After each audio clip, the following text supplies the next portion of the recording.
ஐந்து கரத்தோனை போற்றி, ஆணை முகத்தானை போற்றி, மூஷிக வாகனனை போற்றி, மூலப்பரம்பொருளை போற்றி, சித்தி புத்தி விநாயக பெருமானை போற்றி. குருவே சரணம். இணையத்தாளை இணைய எங்களுக்கு வணக்கம். இது குரு பயிற்சிக்கான பலன்கள். 1/5/2024 அன்னைக்கு மதியம் 1 மணிக்கு புதன்கிழமை சித்திரை 18ஆம் நாள் குரு பயிற்சி. அதாவது மேசராசியிலேருந்து பயிற்சி ஆகி ரிஷப ராசிக்கு போகிறாரு திருக்கணித பஞ்சாங்கப்படி. சரி, இந்த பயிற்சி மீனராசிக்கு எப்படி இருக்க போது? மீனராசிக்கு நற்பலன்களை நம்ம சொல்லக்கூடிய சுச்சுவேஷன்ஸில் அவங்க இல்லை. நம்ம சொன்னாலுமே பார்த்திங்கன்னா அவங்க கேட்கக்கூடிய இடத்துல இல்லை. ஏன் அப்படின்னா ராசியோட 2 பகுதியும் பார்த்திங்கனாக்கா 2 பாவகிரகங்கள் நெருங்கி வந்துட்டுருக்கு. இந்த பக்கம் சனி, இந்த பக்கம் ராகு ராசியிலே தான் இருக்கார். சனி இந்த பக்கம் வந்துட்டுருக்கார். அப்போ உடல் ரீதியான மன ரீதியான பிரச்சனைகள்லாம் பார்த்திங்கனாக்கா இருக்கும். பொருளாதாரம் சம்மந்தப்பட்ட நெருக்கடிகளில் சந்திச்சிட்ருப்பீங்க. 10ஆவதுக்கு இந்த குருவும் பார்த்திங்கன்னா இது வரைக்கும் 2ஆம் வீட்டில் இருந்து பொருளாதார ரீதியாக கொஞ்சம் ஒத்துழைப்புகளை செஞ்சுட்டு இருந்தார். ஆனால் குடும்பத்தில் மனக்கசப்புகள் நிறையா இருந்திருக்கும், வாக்குவாதங்கள்லாம் செஞ்சுட்டு இருந்திருக்கும், சண்டை சச்சரவுலாம் இருந்திருக்கும். அந்த குரு பயிற்சியாகி இப்போ 3ஆம் வீட்டுக்கு போயிட்டார். இப்போ 3ஆம் வீடுங்கிறது மறைவு ஸ்தானம். அப்படின்னா அப்போ பொருளாதாரம் சம்மந்தப்பட்ட தொழில் செய்கிறீங்க. பொருளாதாரத்துக்காக தான் எல்லாருமே தொழில் செய்வாங்க. ஆனால் பணத்தையே மூலதனமாக, அதாவது பணத்தை கொடுத்து வாங்குறது, ஃபைனான்ஸ் நடத்துறது, கந்து வட்டி செய்கிறது, இந்த மாதிரியான தொழில் செய்கிறவங்களுக்கெல்லாம் பணம் போய் லாக் ஆகிடும் அப்படிங்கிற மாதிரியான ஒரு அமைப்பு. 3ஆம் வீட்டில் பகை வீட்டில் போய் குரு இருக்கிறது. சரி, இப்போ இது நெகட்டிவாக தான் கம்ப்ளீட்டாக இருக்குமா அப்படின்னா இல்லை. உங்களோட ராசிக்கு 7ஆம் பாவத்தை குரு பார்க்குறார். இது ஒரு மிக சிறப்பான ஒரு அமைப்பு. ஏற்கனவே 7ஆம் பாவத்தில் தான் கேது இருக்கு. சரி, கேது இருக்குது.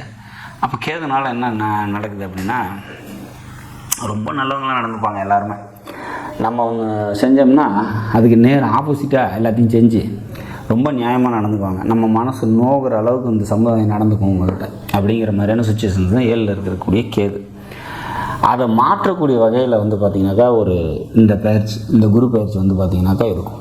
கேதுவை குரு பார்க்குறாரு. அப்போ அந்த கேதுவோட வீரியம் குறையும், ஆன்மீக சம்மந்தப்பட்ட ஈடுபாடு அதிகமாகும். ஆன்மீகத்தை நோக்கி நகர்றதுக்கு இது ஒரு அற்புதமான காலம். குருவோட ஆசீர்வாதம் கிடைக்கும். ஆன்மீக சம்மந்தப்பட்ட தேடுதல்களில் உள்ளவங்களுக்கு இது ஒரு அற்புதமான காலம். உங்களோட சர்க்கிள் பார்த்திங்கனாக்கா ஆன்மீக சம்மந்தப்பட்டதை நோக்கி விரிவடையும் அப்படிங்கிறத சொல்லலாம். அப்போ இந்த கன்னிராசியை குரு பார்க்குறதுக்கு இப்படி ஒரு சிறப்பான ஒரு அமைப்பு. உங்களோட பாக்கியஸ்தானம் சொல்லக்கூடிய விருச்சக ராசியை குரு பார்க்குறாரு. இது சிறப்பான ஒரு அமைப்பு இல்லையா? அப்போ பாக்கியங்கள் பெறலாம் அப்படிங்கிறத இந்த வயசில் எந்த வயசில் இருக்கீங்களோ அந்த வயசுக்கான பாக்கியங்கள் பெருகும். தந்தையாரால் அனுகூலங்கள் கிடைக்கும். வெளியூர் போகணும், வெளிநாடு போகணும்னு முயற்சி பண்ணுறவங்களுக்கு அதெல்லாம் கைகூடி வரும் அப்படிங்கிறத சொல்லலாம். புத்திர பாக்கியத்துக்காக காத்திருக்கீங்க. பாக்கியம்ங்கிறது எதுக்கெல்லாம் காத்திருக்கிறீங்களோ அதெல்லாம் சக்ஸஸ் ஆகிறதுக்கான ஒரு அமைப்பு. சரி, மகர ராசி குரு பார்க்குது. மகர ராசியை குரு பார்க்குறது இன்னும் சிறப்பு இல்லையா? உங்களோட ராசிக்கு லாபஸ்தானம் இல்லையா? அப்போ 11ஆம் வீட்டை குரு பார்க்குறாரு இல்லையா? அப்போ இன்னும் சிறப்பு இல்லையா? அப்போ பார்த்துங்க என்னென்ன சிறப்பு இருக்குது. குரு மறைஞ்சு போனாலும், உங்களோட ராசிநாதன் மறைந்து நின்றாலும் கூட அவரோட பார்வையின் மூலமா 7ஆம் வீட்டையும் பாக்கியஸ்தானத்தையும் லாபஸ்தானத்தையும் பார்க்குறதுனால லாபங்கள் அதிகரிக்கும், நண்பர்களால் நன்மைகள் கிடைக்கும், பொருளாதாரம் நல்லாயிருக்கும், தந்தை வழி உறவினர்களால் நன்மைகள் பெருகும், சொந்த தொழில் செஞ்சுட்டு இருக்கவங்களுக்கு தொழில் விரிவடையும், தொழில் முன்னேற்றம் அடையும், வேலைக்கு போய்ட்டு இருக்கவங்களுக்கு வேலையில் உயர்வு கிடைக்கும். அப்போ இந்த மாதிரியான ஒரு சுச்சுவேஷன்ஸ் பார்த்திங்கனாக்கா இந்த குருவினால் ஏற்படுது. ஆனால் இந்த நன்மைகள் முழுசாக உங்களை சேருமா அப்படின்னா இடையில இந்த 2 பாவகிரகம் உங்களோட ராசிக்கிட்டே இருக்குது. அப்போ என்ன தான் நம்ம நன்மைகளை சொன்னாலும் கூட அதை அனுபவித்த ஃபீல் இருக்குமானே இருக்காது. அதை உறுதியாக நம்ம சொல்லித்தோம், வேறு வழி இல்லை. ஏன்னா ராசியில் ராகு இருக்கிறதும் அதை ராசியை நோக்கி சனி வந்துட்டுருக்காரு. அப்போ இது 7.5 சனி காலமாக இருக்கும்போது 7.5 சனியோட முதல் சுற்றில் இருக்கிறவங்க ரொம்ப கடுமையான தாக்கத்தில் இருப்பாங்க. அதுலேயும் நிறைய விதிவிலக்குகள் உண்டு. அந்த 7.5 சனியில், அதாவது 3 ராசி கும்பம், மீனம், மேஷத்தை கடந்து சனி வரும்போது அங்கே வேறு என்ன கிரகங்கள் இருக்குது உங்கள் ஜனகால ஜாதகத்தை பொறுத்து தான் அந்த தாக்கம் அமையும். பொதுவாகவே 7.5 சனி காலத்தில் முதல் சுற்றில் கொஞ்சம் கடுமையான பலன்களை சனி தருவார். 2ஆம் சுற்றாக இருந்தால் உங்களை வாழ்க்கையில் செட்டில் பண்ணி கொடுப்பார். பொருளாதாரத்தில் ஆகட்டும், இல்லை வேலையில் ஆகட்டும், இல்லை தொழிலில் ஆகட்டும், எதுலையாவது ஒரு முன்னேற்றத்தை நிச்சயமாக இந்த 2ஆவது சுற்று சனி வரவங்களுக்கு கண்டிப்பாக செஞ்சு கொடுப்பாரு அப்படிங்கிறத நம்ம உறுதியாக சொல்லலாம். அதுக்கு அந்த மாதிரி செட்டில்மெண்ட் டைமில் இந்த குரு பகவான் இந்த இடத்துக்கு வரும்போது இந்த குரு அந்த சனிக்கு சப்போர்ட் பண்ணி இன்னும் ஒரு படி உங்களை மேலே நகர்த்தும்.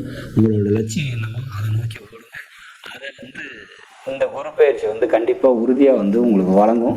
இந்த குரு பயிற்சினால் பல முன்னேற்றங்களை நீங்கள் சந்திச்சே தீருவீங்க. ஏன்னா குரு பார்வை 7ஆம் வீட்டுக்கும் பாக்கியஸ்தானத்துக்கும் லாபஸ்தானத்துக்கும் இருக்கிறதுனால இந்த 3 பாவமும் சிறப்பாக இயங்கும். இது 3ம் இயங்கணும்னா தனவரவு நல்லாயிருக்கும். காசில் வந்து பார்த்திங்கனாக்கா காசு விஷயத்தில் கூடுதல் நன்மைகள் ஏற்படும். ஏற்கனவே பொருளாதார சிக்கலில் இருந்தீங்க, பணம் கொடுக்கல் வாங்கல பிரச்சனைகள் இருக்குது, பணம் போய் மாட்டிக்கிச்சு, பணம் வரல, வீடு விற்கலை, இடம் விற்கலை, இந்த மாதிரியான சுச்சுவேஷன்ஸ் எல்லாம் இருந்தது அப்படின்னா அதெல்லாம் ஜனவரி 2025க்கு மேலே மாறும் அப்படிங்கிற மாதிரியான ஒரு அமைப்பு. அது வரைக்கும் வெயிட் பண்ணுங்கள். மீனராசியை பொறுத்த வரைக்கும் இந்த குரு பயிற்சி நல்லதை தான் தரும் அப்படிங்கிறதெல்லாம் மாற்று கருத்து இல்லை அப்படிங்கிறத நம்ம உறுதியாக சொல்லலாம். மற்ற பாவகிரகங்களால் நீங்கள் அதை அனுபவிக்க முடியாமல் போனாலும் கூட இந்த குரு பயிற்சி உங்களுக்கு அதை நீங்கள் ஃபீல் பண்ணுற மாதிரி வரும் அப்படிங்கிறத உறுதியாக சொல்லலாம். நாட்டு மக்களும் நலமுடன் வாழ நவகிரகங்களை வேண்டி அமைகிறேன். நன்றி, வணக்கம்.